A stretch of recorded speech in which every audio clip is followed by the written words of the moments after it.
Some stories find you in the dark. Some wait until you stop looking. And some have been watching you all along. Welcome to Secrets Unheard, where we tell the things that were never meant to be spoken. Tonight's story came to us in fragments, pieced together from journal entries, voicemails, and one final recording that should have been erased. This is what happened in Weldon Hollow. And by the end, you'll wish you never heard it at all. The woman in the photograph had been dead for 31 years. That's what the coroner's report said. That's what the headstone confirmed. So when Marcus Hales saw her standing at the edge of his late grandmother's property, staring up at the second-floor window, he knew something was deeply, fundamentally wrong. She was gone before he could reach the door. Marcus had driven 6 hours from Chicago to deal with his grandmother's estate, a task he'd been putting off for 3 weeks. The farmhouse sat alone at the end of a gravel road, surrounded by dead cornfields, and silence so thick it felt intentional. His sister Elena had arrived the day before. She was waiting for him on the porch. When he pulled up, arms crossed, expression unreadable. "You're late," she said. "Traffic." "There's no traffic between here and anywhere." That was Elena. Direct. Cold. They hadn't spoken in nearly 2 years. Not since their father's funeral. And even then, the conversation had been functional at best. She'd always been the smart one. The one who noticed things others missed. It made her difficult to be around. It also made her impossible to lie to. The house smelled like dust and old lavender. Their grandmother had been a hoarder of memories. Every surface cluttered with photographs, letters, ceramic figures of saints Marcus didn't recognize. He dropped his bag in the hallway and looked around. "Where do we even start?" The lawyer said, the will straightforward. "House goes to both of us. Everything inside gets split or sold." Sounds simple enough. Elena didn't respond. She was staring at a photograph on the mantel. One Marcus didn't remember seeing before. A woman stood in front of the farmhouse. Dark hair pulled back, eyes looking just past the camera. "Who is that?" "I don't know," Elena said. "But I found it in Grandma's bedroom, under her mattress." "That's weird." "It gets weirder. Look at the back." Marcus flipped it over. In faded pencil, someone had written a single word: liar. They found more photographs that night, tucked into books, folded inside envelopes, pressed between pages of a Bible that looked like it hadn't been opened in decades. Every single one showed the same woman, and every single one had something written on the back: liar, thief, watched, soon. "This is insane," Marcus said. "Who was she? Why did Grandma have all of these?" Elena sat at the kitchen table, organizing the photographs into a grid. "I don't know. But I called the county clerk's office today. Asked about property records." The woman who answered, she got real quiet when I mentioned the address. "Quiet how?" "She said she'd call me back. She never did." The next morning, they drove into town. Weldon Hollow was barely a town at all. Just a main street, a hardware store, a post office, and a diner called Mercer's that looked like it hadn't been updated since 1974. The kind of place where strangers got noticed and locals didn't talk. The diner was nearly empty when they walked in. A man in a faded trucker cap sat alone in a corner booth, staring at his coffee like it owed him money. Behind the counter, a waitress who looked about 60 wiped the same spot over and over, eyes following them. As they sat down, "You the one staying at the Hale place?" Elena nodded. "Our grandmother passed. I heard." The waitress didn't offer condolences. She didn't offer menus either. She just stood there, cloth in hand, watching. "We were hoping someone could tell us about the property," Marcus said. "About someone who might have lived there before." "Nobody lived there before your grandmother." "Then who's the woman in the photographs?" The waitress stopped wiping. Her hand went very still. "I don't know what photographs you're talking about."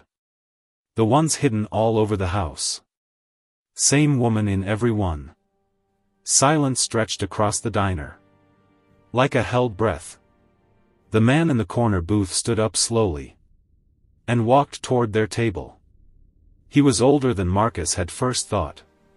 Maybe 70. Hands trembling slightly as he pulled out a chair. "You found them." "Found what?" The man looked at the waitress, then back at Marcus. "The pictures of Miriam." The waitress made a small sound. "Virgil, don't." "They found them, Doris. It's too late for don't." Virgil leaned in, his voice dropping to a whisper. "Miriam Crane lived in that house. Before your grandmother. Way before. She disappeared in 1962. They found her body 6 months later, buried in a field not far from here. Case was never solved, but everyone knew." "Knew what?" Virgil's eyes flickered toward the window. "Knew that she wasn't gone." "Not really. People saw her. Still see her. Standing in fields. Walking roads at night. Watching." Elena shook her head. "That's not possible.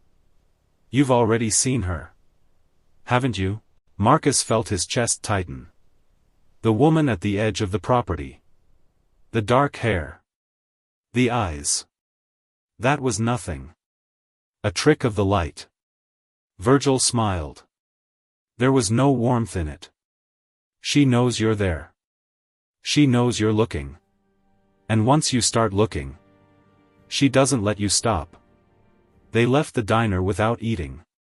As they pulled out of the lot, Marcus noticed a figure standing across the street, half hidden in the shadow of an empty storefront. A woman. Dark hair. Still as stone. He blinked. She was gone. That evening, a knock came at the farmhouse door. A man in a beige uniform stood on the porch. Older. Late 50s. A face designed to inspire calm. "Evening. I'm Sheriff Thomas Holden. Mind if I come in?" His voice was soft. Almost soothing. The kind of voice that made you want to trust him, even when you knew better. Marcus let him in. "I heard you two have been asking around about Miriam Crane. Word travels fast. Word's about all that moves in this town." The sheriff settled into a chair, like he belonged there. "I just wanted to give you some friendly advice. Whatever you've heard, whatever you think you've found, I'd let it go." Elena leaned against the doorframe. "Why?" "Because some histories aren't meant to be dug up. Your grandmother understood that. She lived here for 50 years. Without any trouble. You could do the same. Our grandmother collected photographs of a dead woman and hid them all over her house. That doesn't sound like no trouble." Sheriff Holden's expression didn't change. "Your grandmother did what she had to do. She kept things contained. You start asking questions. You start moving things around. You disturb what's been settled." "What exactly are we disturbing?" The sheriff stood, I've said what I came to say. You folks have a good night.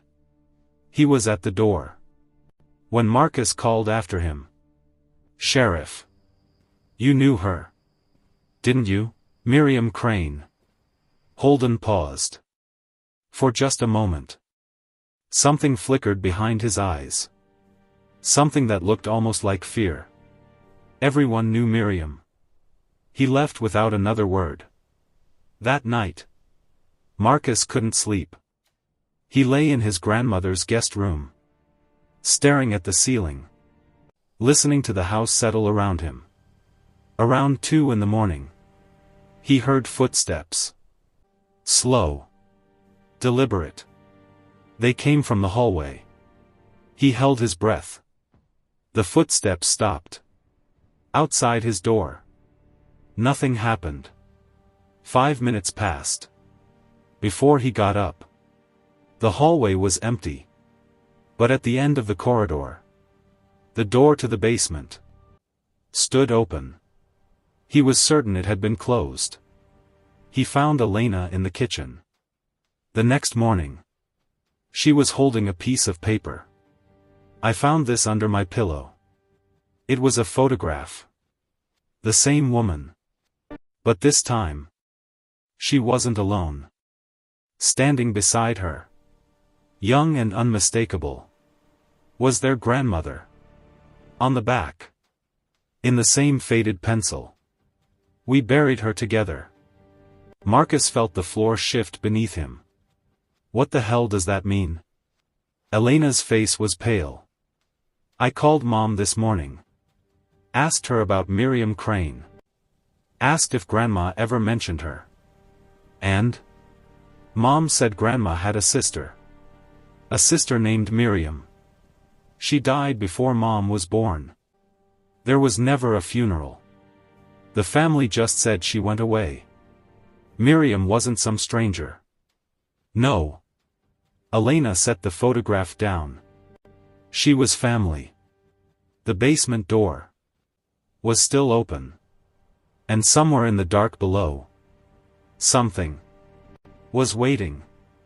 Before you go, remember to subscribe to Secrets Unheard. Because some secrets only reveal themselves to those who are willing to listen. And trust me, you're going to want to hear what happens next.